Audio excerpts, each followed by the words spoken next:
గుజరాత్లో ఉన్న భావనగర్ అనే ఏరియాలో ఒక మిడిల్ క్లాస్ ఫ్యామిలీ ఉండేది.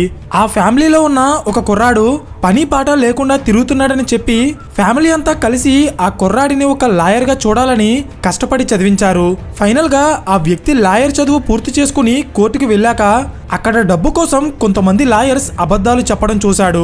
అలా చేయడం తనకి ఇష్టం లేక తను చదివిన చదువంతా పక్కన పెట్టేసి న్యాయంగా తన మనసుకి నచ్చిన ఏదో ఒక పని చేసుకుంటానని చెప్పి ఒక చిన్న వుడ్ ప్రాసెసింగ్ కంపెనీలో ప్యూన్గా జాయిన్ అయ్యారు.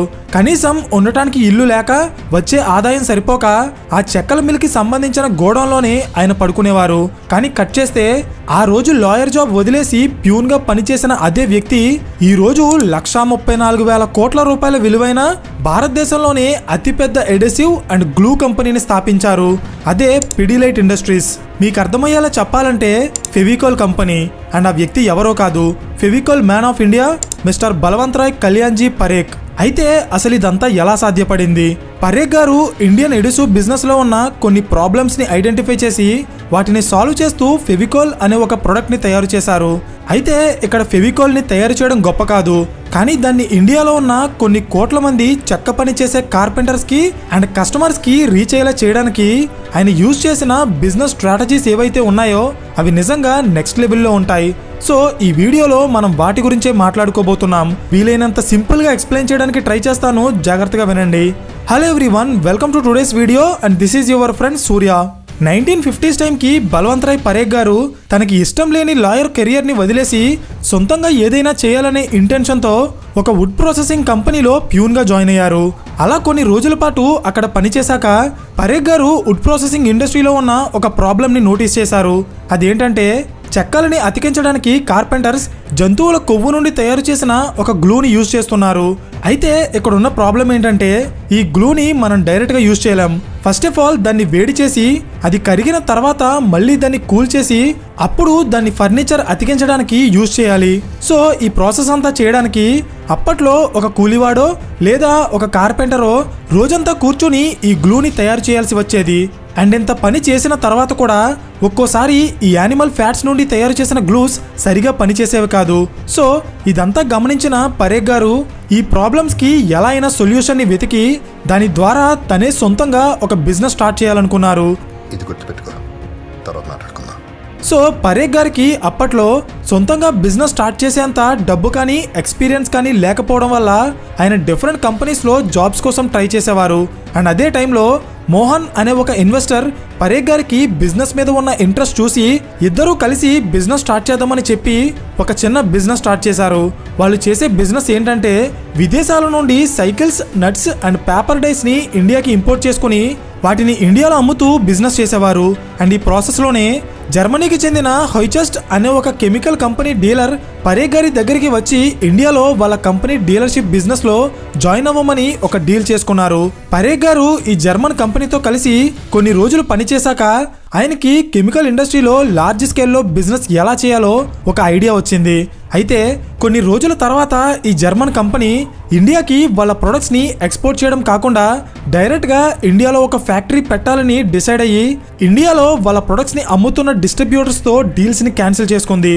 సో ఇదే సరైన టైం అనుకున్న పరేఖ్ గారు అప్పటి వరకు ఆయనకి కెమికల్ ఇండస్ట్రీలో వచ్చిన ఎక్స్పీరియన్స్ అండ్ నాలెడ్జ్ని యూజ్ చేసి 1954లో తన తమ్ముడైన సుశీల్ పరేఖ్తో కలిసి పరేఖ్ డైకెమ్ ఇండస్ట్రీస్ అనే పేరుతో ఒక కంపెనీ స్టార్ట్ చేశారు. అండ్ ఈ కంపెనీ పేరు రోజులు గడిచే కొద్దీ మారుతూ వచ్చింది. లైక్ పరేఖ్ డైకెమ్ ఇండస్ట్రీస్ నుండి Parekh Dyechem light industries, Pidilite industries and ఫైనల్గా ప్రెజెంట్ ఇది పీడీలైట్ ఇండస్ట్రీస్గా మారింది. సో కంపెనీ అయితే పెట్టేశారు, కానీ ఇప్పుడు అందులో ఏ ప్రోడక్ట్ని అమ్మాలి అని ఆలోచిస్తున్న టైంలో పరేఖ్ గారికి ఒక ఐడియా వచ్చింది. అదే ఎడిసివ్స్ అండ్ గ్లూ బిజినెస్. అంటే పరేఖ్ గారు వుడ్ ట్రేడింగ్ కంపెనీలో ప్యూన్గా పనిచేసినప్పుడు అక్కడ ఒక ప్రాబ్లమ్ని ఐడెంటిఫై చేశారు కదా. అంటే యానిమల్ ఫ్యాట్స్ నుండి తయారు చేస్తున్న గ్లూస్ వల్ల కార్పెంటర్స్ ఫేస్ చేస్తున్న ప్రాబ్లమ్స్. సో ఆ ప్రాబ్లమ్స్ని సాల్వ్ చేయడానికి ఆయన రీసెర్చ్ చేసి ట్రెడిషనల్గా యూజ్ చేస్తున్న యానిమల్ ఫ్యాట్స్తో కాకుండా సింథటిక్ రెజిన్స్ అండ్ కెమికల్స్ని యూజ్ చేసి ఒక గ్లూని తయారు చేశారు. అదే ఫెవికాల్. పరేఖ్ గారు తయారు చేసిన ఈ ఫెవికాల్ అప్పటి వరకు మార్కెట్లో ఉన్న అన్ని గ్లూస్ కంటే బెటర్ రిజల్ట్స్ ఇస్తుంది. అంటే దీన్ని రెడీ చేయడానికి వర్కర్స్ ఎవరు కూడా స్పెషల్గా టైం ఇన్వెస్ట్ చేయాల్సిన అవసరం లేదు, ఏ జంతువుని చంపాల్సిన అవసరం లేదు. అండ్ ప్రీవియస్గా యూజ్ చేసే యానిమల్ ఫ్యాట్ గ్లూ కంటే కూడా ఇది చెక్కలని చాలా బలంగా అతికిస్తుంది. అయితే ఏ బిజినెస్లో అయినా ప్రోడక్ట్ని తయారు చేయడం ఎంత ముఖ్యమో ఆ ప్రోడక్ట్లో ఉన్న స్పెషాలిటీ ఏంటో కస్టమర్స్కి తెలిసేలా చేయడం కూడా అంతే ముఖ్యం. బేసిక్గా ఫెవికాల్ లాంటి గ్లూస్ని ఫర్నిచర్ అండ్ వుడెన్ వర్క్లో ఎక్కువగా యూజ్ చేస్తారు. సో మార్కెట్లో ఈ గ్లూ బిజినెస్ చేస్తున్న చాలా కంపెనీస్ వాళ్ళ గ్లూస్ని అమ్మడానికి మార్కెట్లో ఉండే రీటైల్ షాప్స్కి ఎక్కువ కమిషన్స్ ఇచ్చి వాళ్ళ ప్రోడక్ట్ని ముందు పెట్టి అమ్మేలా చేసేవారు. కానీ పరేఖ్ గారు ఇక్కడే ఒక జీనియస్ స్ట్రాటజీ ఇంప్లిమెంట్ చేశారు. అదేంటంటే జనరల్గా గ్లూ అనేది ఫ్యాక్టరీలో తయారు చేశాక దాన్ని హోల్సేల్ షాప్స్కి, అక్కడి నుండి రీటైల్ షాప్స్కి సప్లై చేస్తారు. కస్టమర్స్ అంతా కూడా ఈ రీటైల్ షాప్స్లో లేదా హార్డ్వేర్ షాప్స్లోనే గ్లూస్ని కొనుక్కుంటారు. సో అందుకే ఈ గ్లూ బిజినెస్ చేసే చాలా కంపెనీస్ ఈ హార్డ్వేర్ షాప్స్కి కమిషన్స్ ఇచ్చి వాళ్ళ ప్రొడక్ట్స్ని కస్టమర్స్కి అమ్మేలా చేసేవారు. కానీ ఇక్కడ పరేఖ్ గారు నోటీస్ చేసిన విషయం ఏంటంటే ప్రొడక్ట్ని అమ్మే లాస్ట్ స్టేజ్లో కూడా ఈ హార్డ్వేర్ షాప్కి కస్టమర్కి మధ్య ఒక వ్యక్తి ఉంటాడు. అతనే కార్పెంటర్. అంటే ఒక కస్టమర్ హార్డ్వేర్ షాప్కి వెళ్ళి ఏ కంపెనీ గ్లూని కొనాలి అనేది ఆ కస్టమర్ని పంపించే కార్పెంటర్ డిసైడ్ చేస్తాడు. సో ఇండైరెక్ట్గా ఇక్కడ గ్లూ కంపెనీ సేల్స్ని డిసైడ్ చేసేది ఎవరు? కార్పెంటర్స్. సో ఈ విషయాన్ని గమనించిన పరేఖ్ గారు హార్డ్వేర్ షాప్స్ మీద, కస్టమర్స్ మీద కాకుండా ఈ కార్పెంటర్స్ మీద ఫోకస్ చేసి ఫెవికాల్కి మార్కెటింగ్ చేశారు. ఎలా అంటే ఇనీషియల్ డేస్లో ఫెవికాల్ కంపెనీకి సంబంధించిన సేల్స్మెన్స్ డైరెక్ట్గా చెక్క పని చేసే కార్పెంటర్స్ దగ్గరికి వెళ్ళి ఈ ఫెవికాల్ని యూజ్ చేయడం వల్ల వాళ్ళకి ఎంత టైం సేవ్ అవుతుంది అండ్ వాళ్ళు రెగ్యులర్గా యూజ్ చేసే యానిమల్ ఫ్యాట్ బేస్డ్ గ్లూస్ కంటే కూడా ఫెవికాల్ ఎంత బలంగా పనిచేస్తుందో చెప్పి వాళ్ళకి ఫెవికాల్ గురించి తెలిసేలా చేసేవారు. అండ్ ఇది చూసిన కార్పెంటర్స్ కూడా వాళ్ళు ప్రీవియస్గా యూజ్ చేసే గ్లూస్ ప్లేస్లో ఫెవికాల్ని యూజ్ చేయడం స్టార్ట్ చేశారు. సో కార్పెంటర్స్ మీద ఫోకస్ చేసి డిజైన్ చేసిన ఈ మార్కెటింగ్ స్ట్రాటజీ వర్క్ అవ్వడం గమనించిన పరేఖ్ గారు ఈ స్ట్రాటజీని నెక్స్ట్ లెవెల్కి తీసుకెళ్లారు. ఎలా అంటే బేసిక్గా ఏ బిజినెస్లో అయినా కస్టమర్స్ని దేవుళ్ళుగా భావిస్తారు. సేమ్ అలాగే పిడిలైట్ కంపెనీ కార్పెంటర్స్ని దేవుళ్ళుగా భావించి ఒక క్యాంపెయిన్ లాంచ్ చేసింది. అదే ఫెవికాల్ ఛాంపియన్స్ క్లబ్. ఈ క్లబ్ ఏం చేస్తుందంటే ఇండియాలో డిఫరెంట్ ప్లేసెస్లో ఉన్న కార్పెంటర్స్ అందరినీ ఒక ప్లేస్కి ఇన్వైట్ చేసి వాళ్ళకి కొత్త కొత్త హార్డ్వేర్ టూల్స్ని ఎలా యూజ్ చేయాలి, ఫర్నిచర్స్కి కొత్త డిజైన్స్ అండ్ మోడల్స్ని ఎలా క్రియేట్ చేయాలి అండ్ ఆ వర్క్లో ఫెవికాల్ని యూజ్ చేయడం వల్ల ఎలాంటి రిజల్ట్స్ వస్తాయో ఎక్స్ప్లెయిన్ చేసి ఫ్రీగా ట్రైనింగ్ ఇచ్చేవారు. ఇక్కడ మీరు గమనిస్తే పిడిలైట్ కంపెనీ ఈ ట్రైనింగ్లో కేవలం ఫెవికాల్ గురించి మాత్రమే చెప్పడం లేదు.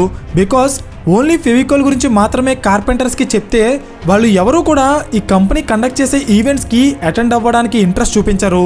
సో అందుకే జనరల్గా కార్పెంటర్స్ పనిచేసేటప్పుడు వేటి దగ్గర అయితే వాళ్ళు ఎక్కువ ప్రాబ్లమ్స్ని ఫేస్ చేస్తారో వాటన్నింటి గురించి పిడిలైట్ కంపెనీ ఈ ఛాంపియన్స్ క్లబ్లో ఫ్రీగా ట్రైనింగ్ ఇచ్చి స్లోగా కార్పెంటర్స్ అందరినీ తమ వైపుకు తిప్పుకుంది.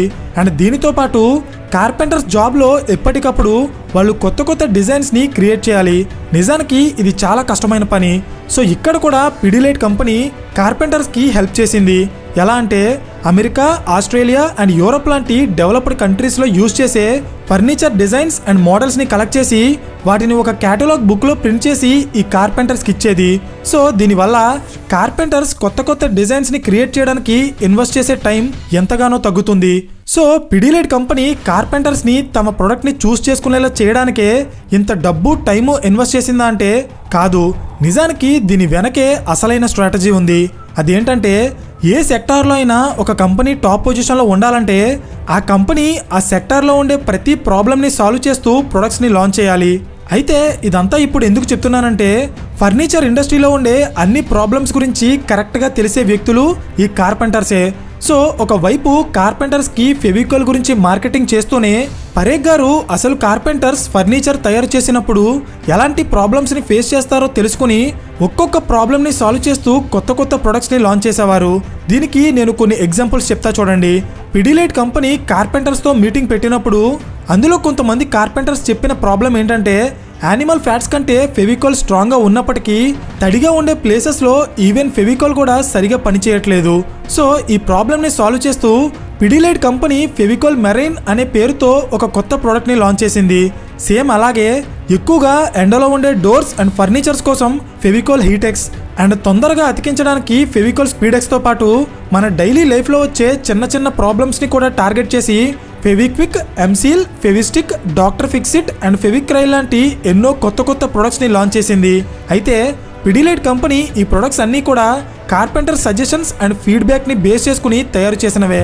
సో దీనివల్ల పిడిలైట్ కంపెనీ బిజినెస్ ఒక హార్డ్వేర్ షాప్కి మాత్రమే పరిమితం కాకుండా మారుమూల పల్లెటూళ్ళలో ఉండే చిన్న జనరల్ స్టోర్స్కి కూడా ఎక్స్పాండ్ అయింది. సో ఎప్పుడైతే ఒక ప్రోడక్ట్ దేశంలో మారుమూల నుండే కస్టమర్కి కూడా రీచ్ అవ్వగలుగుతుందో అప్పుడు ఆటోమేటిక్గా ఆ కంపెనీకి ఆదాయం అలాగే లాభాలు పెరుగుతాయి. లాజిక్ అర్థమైందా? Next commercial ads. ఏ కంపెనీ అయినా వాళ్ళ ప్రోడక్ట్ని కస్టమర్స్కి దగ్గర చేయడానికి యూజ్ చేసే ఒక important strategy TV and commercial ads. So జనరల్గా చాలా కంపెనీస్ జనాల్లో ఎక్కువగా ఫేమ్ అండ్ రికగ్నైజేషన్ ఉన్న సెలబ్రిటీస్కి కోట్లలో డబ్బులు ఇచ్చి వాళ్ళని ఆయా కంపెనీలకి బ్రాండ్ అంబాసిడర్స్గా రిక్రూట్ చేసుకుంటారు.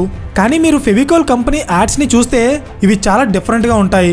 వీటిలో సెలబ్రిటీస్ లేకపోగా ఫెవికాల్ని ఎలాంటి సిచ్యువేషన్స్లో యూజ్ చేస్తారో ఆ సిచ్యువేషన్స్ని రీక్రియేట్ చేసి వాటినే యాడ్స్గా చూపిస్తారు. సో దీనివల్ల ఎవరైతే ఆ యాడ్స్ని చూస్తారో వాళ్ళు ఆ టీవీ యాడ్లో చూపించే సిచ్యువేషన్కి రిలేట్ అయ్యి వాళ్ళకి ఫెవికాల్ ఎందుకు ఉపయోగపడుతుందో చాలా క్లియర్గా తెలుసుకుంటారు. నిజానికి ఏ టీవీ అడ్వర్టైజ్మెంట్ యొక్క అల్టిమేట్ గోల్ అయినా సరే కస్టమర్స్కి వాళ్ళ ప్రోడక్ట్ ఎలా యూజ్ అవుతుందో చెప్పగలగడమే. అండ్ ఆ విషయంలో ఫెవికాల్ కంపెనీ చాలా బాగా సక్సెస్ అయింది.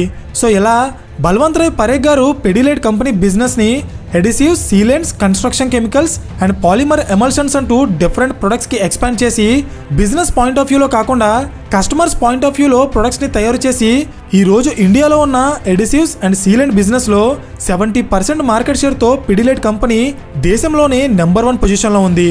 సో ఫైనల్లీ ఈ కేస్ స్టడీ నుండి మనం నేర్చుకోవాల్సిన ఒక ఇంపార్టెంట్ బిజినెస్ లెసన్ ఏంటంటే always try to find out the real consumer of your product. అంటే ఎప్పుడైనా ఒక ప్రోడక్ట్కి లేదా సర్వీస్కి మార్కెటింగ్ చేయాలంటే ఫస్ట్ ఆఫ్ ఆల్ అసలు ఆ పర్టికులర్ ప్రోడక్ట్ని రియాలిటీలో యూజ్ చేసేది ఎవరో మనకి బాగా తెలియాలి.